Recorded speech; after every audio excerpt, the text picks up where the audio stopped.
Hello guys, मैं आपका friend Ajay Yadav आज आपके लिए लाया हूँ एक नया वीडियो जिसमें समस्यागत मृदाएं एवं उनका प्रबंधन के अंतर्गत हम सॉइल पॉल्यूशन के बारे में पढ़ेंगे। मृदा प्रदूषण विभिन्न प्रकार के हानिकारक पदार्थों से मृदा प्रदूषण कहलाता है। अर्थात ऐसे पदार्थ जो मृदा की गुणवत्ता एवं उसमें रहने वाले जीवों के स्वास्थ्य पर प्रतिकूल प्रभाव डालने का कार्य करते हैं, जिससे मृदा की गुणवत्ता में कमी आती है। इस प्रकार से मृदा प्रदूषण कहलाता है।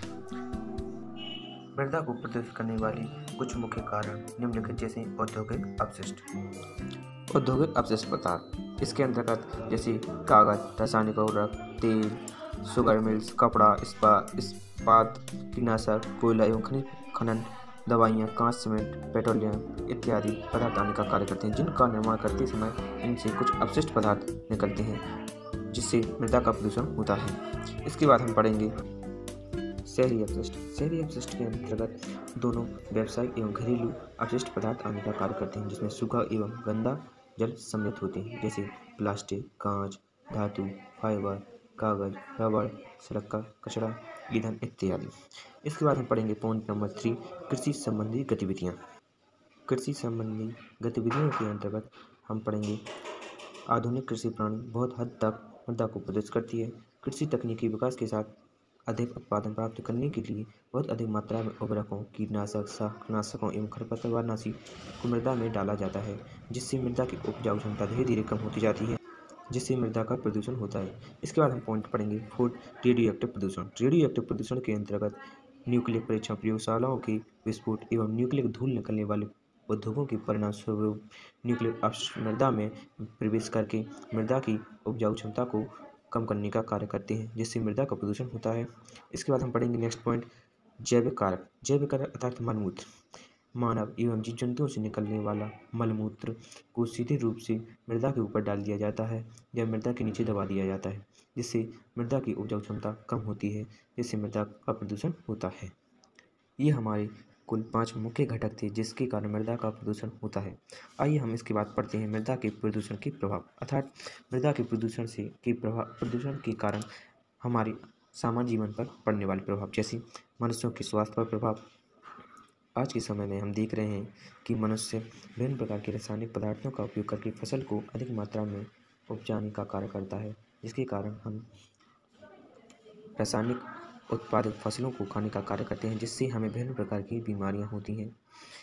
नेक्स्ट पॉइंट है इसका पौधों की वृद्धि पर प्रभाव से आशय है कि जब मृदा प्रदूषित होती है, जिसके कारण पौधों को सही मात्रा में खाद्य पदार्थ नहीं प्राप्त हो पाते हैं, जिससे वह अपनी वृद्धि में असंतुलित हो जाते हैं, वह सही मात्रा में उपज देने का कार्य नहीं करती हैं। तीसरा पॉइंट है मृदा उर्वरता में कमी, अर्थात मृदा के प्रदूषण होने के कारण मृदा की उर्वरता में कमी आ जाती है, अर्थात मृदा की उपजाऊ क्षमता कम हो जाती है, जिसके कारण वह फसल को अधिक मात्रा में उगाने का कार्य नहीं कर सकती, जिससे फसल के उत्पादन में कमी आ जाती है। इसका चौथा पॉइंट है मृदा संरचना में परिवर्तन, अर्थात मृदा में बहुत सी मृदा जीवों जैसे केंचुए इत्यादि की मृत्यु मृदा संरचना में परिवर्तन को बढ़ा सकती है। इसके अलावा यह शिकारियों को भोजन की तलाश में अन्य स्थानों पर जाने के लिए मजबूर कर सकती है। ये मृदा प्रदूषण के प्रमुख प्रभाव हैं। इसके बाद हम पढ़ेंगे नेक्स्ट प्रदूषित मृदाओं का प्रबंधन, अर्थात प्रदूषित मृदाओं का प्रबंधन या बचाव हम कैसे कर सकते हैं उसके बारे में पढ़ेंगे। तो पहला पॉइंट है अवांछित पदार्थों को उचित स्थान पर डालना, अर्थात शहर तथा गांव से निकलने वाले घरों से निकलने वाले अपशिष्ट पदार्थों को किसी बंजर जगह पर गड्ढा करके दबा देना चाहिए, जिससे हमारी उपजाऊ मृदा भी बची रहेगी तथा मृदा का कम प्रदूषित होगा। दूसरा पॉइंट है प्राकृतिक उर्वरकों का उत्पादन, अर्थात कृषि के क्षेत्र में विषैले हानिकारक रासायनिक कीटनाशकों के स्थान पर जैव कीटनाशकों का उपयोग करना चाहिए। कृत्रिम उर्वरकों के स्थान पर कार्बनिक उर्वरकों का प्रयोग करना चाहिए। इसके बाद हमारा नेक्स्ट पॉइंट है उचित स्वास्थ्य अवस्था में हम पढ़ेंगे लोगों को स्वस्थता संबंधी आदतों का प्रतिक्षेत्र देना चाहिए, जिससे वे स्वयं स्वस्थ रहकर पर्यावरण को गंदा करने से बचा सकें, जैसे शौच के लिए शौचालय का प्रयोग करें इत्यादि। चौथा पॉइंट है जन जागरूकता अर्थात औपचारिक और अनौपचारिक जन जागरूकता कार्यक्रम द्वारा लोगों को पर्यावरण शिक्षा द्वारा स्वास्थ्य के खतरे के प्रति जागरूक करना जन जागरूकता के पॉइंट हैं।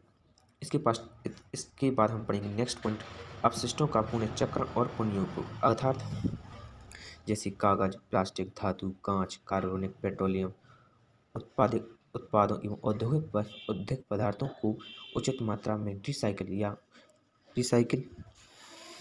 या पुनः उपयोग करके कम से कम मात्रा में इन पदार्थों को अपशिष्ट रूप में प्रयोग करना ही पुनर्चक्रण या पुनः उपयोग कहलाता है। इसके बाद हम नेक्स्ट पॉइंट पढ़ेंगे विषैली रसायनों का पर प्रतिबंध, अर्थात खेतों में होने वाली हानिकारक कीटनाशक जैसे BHC, DDT आदि पर प्रतिबंध होना चाहिए।